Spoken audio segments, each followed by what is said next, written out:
ئەو جان نەوەیەکی تر هات جیل المؤمن نەوەیەکی ئیماندار هات بۆ ئەوەی فتحی البەیت المەقدس کەن کێ بوو بەسەرکردە و قائیدیان لەسەر قەولی زۆرێک لە مفەسرین یوشع بن نون ئەوەی کە بوو بە فەتای موسى عليه الصلاة والسلام لە سوورەتی کەهف باسەکات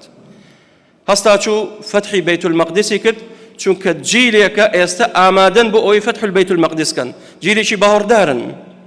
کە چوونە ژوورەوە لەوەدا بوو فتحی بکەن 6 مانگیان پێچوو ڕۆژی جومعە دەمە و مەغریب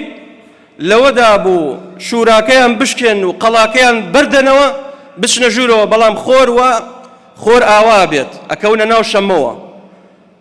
لە دینی جوولەکەش لە شەمەیە نابێت قیتال بکرێت دەبێت دابنشن یوشع سێرێک و تەماشای خۆری کرد فەرمووی ئەیەتوها الشەمس ئینەکی مەئموورە وأنا مأمور اللهم أحبسها علي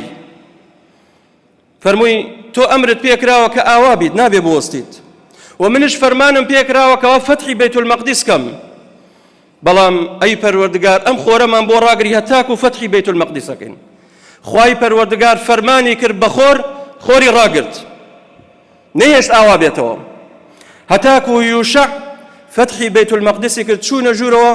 عەمالیقا ئەو جسم و لاشە زەبەلاحانە هەمووی تیا چوون و لەناو چوون کۆتاییان پێ هات بۆ چونکە ئیمانێکی پتەویان لەگەڵا بوو خوای پەروەردگاریان لەگەڵا بوو تەوەکولیشی تەواویان لەسەر خوای پەروەردگار بوو بەو شێوەیە قسەکە کۆتایی هات کەواتە براکەم ئیستیفادە بکەین لەم قسەیە ئەوەیە